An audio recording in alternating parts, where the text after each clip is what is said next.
Welcome back on my channel topper tuition classes. हमने जो first chapter है उसके जो हमने लेक्चर्स हैं वो सारे कर लिए हैं।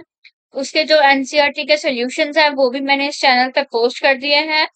ये बेटा मैं आपके लिए लास्ट एक रिवीजन के लिए मैं आपके लिए लेके आई हूँ mind map of this chapter. So आप देख सकते हो कि कितना अच्छा माइंड मैप है कि जिससे सिर्फ एक ही आपसे जैसे एक ही उससे आपकी जो पूरी रिवीजन है वो हो जाएगी। मैं आपको दिखा दूं एक बार पूरा डिटेल में। ये देखो ये है पूरे फर्स्ट चैप्टर की रिवीजन, पूरे फर्स्ट चैप्टर का माइंड मैप, एक पेज और जिसपे सारा जो चैप्टर है वो उसको समराइज करके मैंने एक इमेज में डाला है। हर एक जो टॉपिक है वो इस जो इमेज है इसमें आपको क्लियर हो जाएगा कि कौन से जो टॉपिक्स हैं हमने उस चैप्टर में कवर करे हैं। और जो एक रिवीजन है जो हम बोलते हैं कि हम पेपर देने जा रहे हैं और पेपर देने से पहले जस्ट एक पेज में अगर पूरे चैप्टर की रिवीजन हो जाए तो बहुत अच्छा है। तो हमारा चैनल आपके लिए लेके आ चुका है कि जिसमें एक ही इमेज मैंने बनाई है जिसमें पूरे चैप्टर की जो रिवीजन है बहुत ही ज्यादा अच्छे तरीके से हो रही है।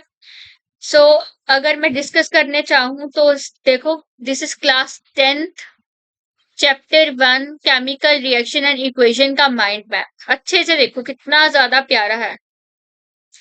हर एक चीज हर एक टॉपिक इस इमेज में आपको मिल जाएगा, which is very very very good for all students who study in class 10th। कि आप अपने एग्जाम से पहले इसको रेफर करिए और जो अपने मार्क्स हैं उनको इम्प्रूव कर सकते हो। अगर आपको किसी बच्चे को इसका स्क्रीनशॉट लेना है मैं आपको एक बारी समराइज करके दे देती हूँ। इसका आप स्क्रीनशॉट ले सकते हो। ठीक है बेटा, आई होप सबने स्क्रीनशॉट ले लिया होगा। एक बार मैं आपको बता देती हूँ कि इसमें कौन कौन सी चीजें कवर है। तो this is number 1। So this is chemical reaction. तो इसकी आपको डेफिनेशन बताई गई है कि केमिकल रिएक्शन क्या होती है। प्रोसेस इन विच वन और मोर substances change into a new substance, उसको केमिकल रिएक्शन बोलते हैं। कि कैसे पुराने बॉन्ड्स टूटते हैं और नए बॉन्ड्स बनते हैं in any chemical reaction. Energy change होती है और हम उसको रिप्रेजेंट कर सकते हैं कि एक रिएक्टेंट है वो रिएक्ट कर रहे हैं और वहां से प्रोडक्ट बन गया। So this is again a chemical reaction. Second है कि कैसे पता चलेगा कि केमिकल रिएक्शन हुई है। So science of chemical reaction, state change होएगी। सपोज करो कोई एक चीज रेड है, आफ्टर रिएक्शन वो येलो हो जाती है, तो हम क्या बोलेंगे कि भाई ये केमिकल रिएक्शन हुई है because there is a change in colour. कोई गैस निकल रही है, एवोल्यूशन ऑफ गैस, कोई टेम्परेचर चेंज हो रहा है, प्रेसिपिटेट फॉर्म होते हैं, change in smell. So these are all signs of chemical reaction. इसके बाद आ जाता है बैलेंसिंग ऑफ केमिकल रिएक्शन कि कैसे हम रिएक्शंस को बैलेंस कर सकते हैं। तो balancing of chemical reaction is based on law of conservation of mass. So we all know what is law of conservation of mass. It is defined as mass cannot be created nor be destroyed. So total mass of reactant is equal to total mass of product. So balancing is based on this formula. So total mass जितना भी reactants का होएगा हमने उसको balance करना होएगा according to products. अगर इसको आपको एग्जांपल्स और भी डिटेल में चाहिए तो बेटा इस mind map is only for revision not for your basic source. कि आप इसी इसी जो इसको सोर्स मान के कि आप इसको करना स्टार्ट कर दो। This is just for revision purpose, this is not for कि आप यहीं से ही चैप्टर को पढ़ो। आप लेक्चर सुनो, लेक्चर सुनने के बाद आप इसको रेफर कर सकते हो फॉर रिवीजन। इसके बाद हमने फोर्थ में क्या पढ़ा, अलग अलग टाइप्स के रिएक्शंस पढ़ी। कॉम्बिनेशन रिएक्शन क्या होती है, decomposition, displacement reaction, double displacement reaction and redox reaction. इसके बाद हमने और चैप्टर में क्या क्या पढ़ा था, ऑक्सीडेशन और रिडक्शन के बारे में कि ऑक्सीडेशन क्या होती है, रिडक्शन क्या होती है। कि जौन सी रिएक्शंस में ऑक्सीजन ऐड हो रही है तो हम क्या बोलेंगे कि ऑक्सीडेशन हो रहा है। जिसमें हाइड्रोजन ऐड हो रही है और रिमूवल ऑफ ऑक्सीजन हो रहा है तो हम क्या बोलेंगे कि रिडक्शन हो रही है।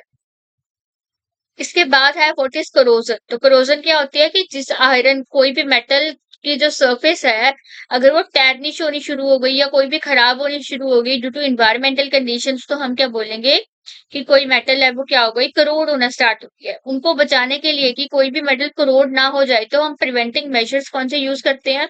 जैसे आयरन आर्टिकल्स को पेंट कर दिया ताकि वो डायरेक्टली हवा के कांटेक्ट में ना आ जाए और वो करोड ना हो जाए।